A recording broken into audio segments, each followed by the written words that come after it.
dhaggeeffattoota keenya dhaggeeffattan isin gaafanna.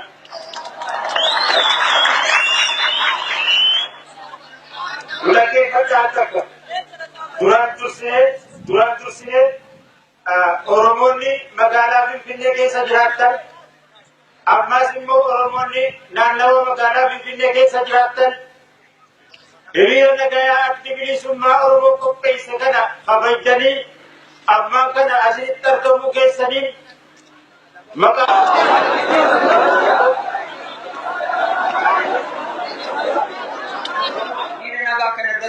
argamtan bittaa fi cunquffaa waggoota dhibbaa olii booda qabsoodhaan carraa Oromummaa keenya irratti yaada keenya ibsachuu argachuun tarkaanfii guddaa mirga caaluuf nu qopheessu waan ta'eef bakka guddaa kenninaaf.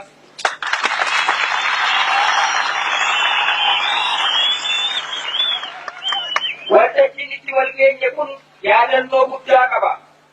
Akka seenaan ragaa bahutti handhuura walakkaa Oromiyaa burqaa warra Finfinnee Oromoonni naannoo kanaa dheedaa fi hora itti bobba'attu. Dhabamuu eenyummaa isaa haqaa yeroo ilaallu hammeenya cunqursama keenyaa gaddaa fi aarii guddaadhaan yaadanna.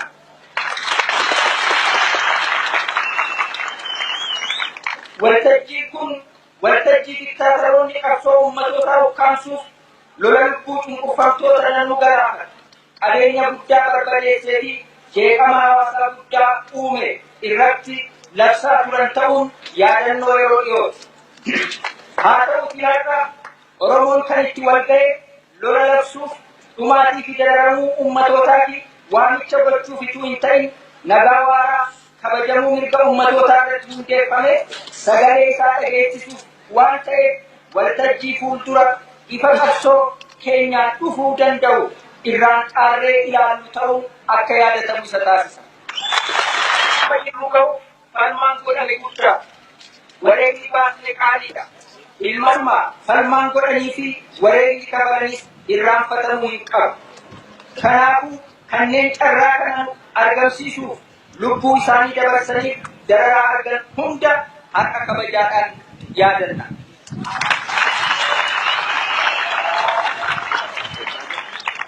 Wareegamni isaanii akka firii godhatuuf addi bilisummaa Oromoo qooda isarraa eegamu hunda akka kennuuf hojjetu isiniif mirkaneessina.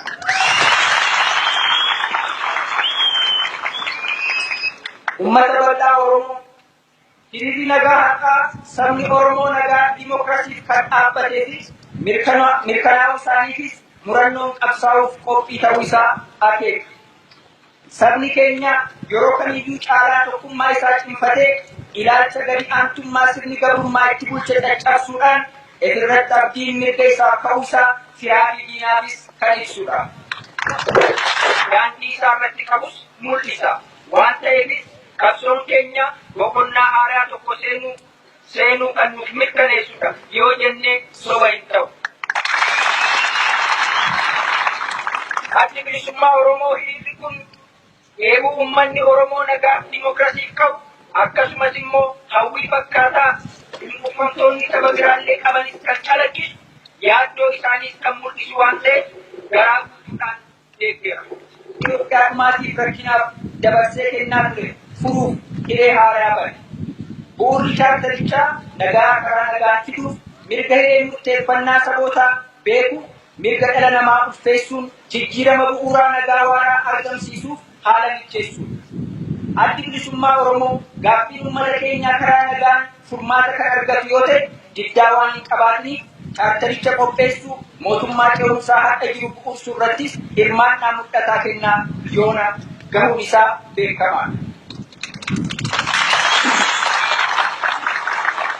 Ji'oota torba dabran chaartaricha hojiitti mul'isuuf tattaafata godhamaa turan keessatti rakkooleen garaa garaa quunnamuun hin haalamu.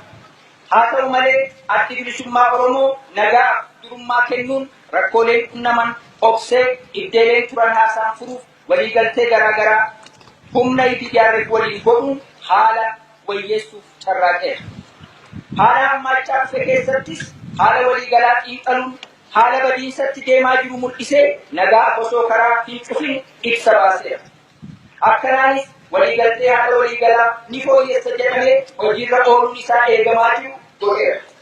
Rakkooleen garaagaraa gahanii fi gahaa osoo jiranii waliigaltee seenuun nagaa fi qabeenya chaarterichaaf kan dhaabbanne ta'uu fi balaa lolaa kan balleessaa caalaa fiduu danda'uu fi fedhii dhuunfamtoota hundaa hin ta'in hanqisuuf. Akka amantii keenyaatti yeroo ce'umsaa kun nagaan xumuramu murteessaadha.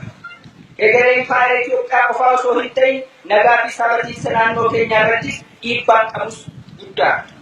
Kanaaf ammoo chaarterichaa dhuunfaa tokko malee hojiirra ooluun karaa filmaatee hin qabnedha. Kana godhachuunis hariiroo haaraa ummatoota gidduutti bor dhalatuuf karaa banuu kana gochuudhaan hariiroo haaraa ummatoota gidduutti dhalatuuf karaa banuu kan danda'amu. Rakkina dinagdee hiyyummaa caaluuf ummata dabarsee kennaa jiru wayyeessuuf hireen kan argamu. Bulchitoota Itoophiyaa dabarirraa aynaan adda ta'uunii fi amantii ummataa horachuunis kan danda'amu akkasuma qofaan nutti fakkaata.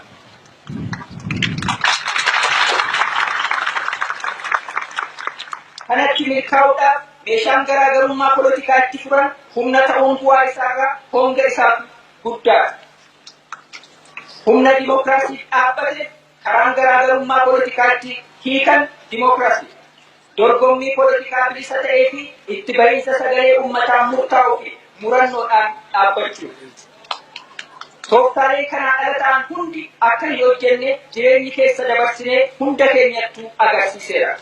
Kanaaf addi bilisummaa Oromoo yeroo ce'umsaa nagaan akka xumuramuuf haalleen mirgoota ilma namaa tuqan walamantiidhaan walitti dhiyaatanii hojjechuuf tooftaaleen gufuu ta'an daddaffiitti hafuu qaban jedha. Abdiin uummata bal'aa keenyas akkasuma jenna. Chaarteriin hojiirra ooluu fi dorgommiin poolitikaa bilisa ta'ee mirkanaa'uu keessatti keessumaa yeroo ammaa filmaanni bulchiinsa sabootaa sadarkaa duraa deemu daawwattoonni addunyaa bakka argamanitti haala bilisaa fi loogii hin qabneen deemuun nagaa waaraa barbaannuuf bu'uura isa guddaa buusa. Kanaaf humnootiin dhimmi kun ilaalu dhiibbaa filmaanni kun haala waliigalaa irratti qabaatu ilaalanii akka milkaa'u haqaan dhaabbachuun barbaachisaadha. Kana irratti dabalee ummatoonni mirga filmaata isaaniitti bilisa ta'anii akka dhimma ba'aniif sodaa fi dirqaa bulchitoonni dabran itti bulchanii deeman itti dabaluu osoo hin ta'in irraa buusuuf hojjechuun jiraachuun karaadha.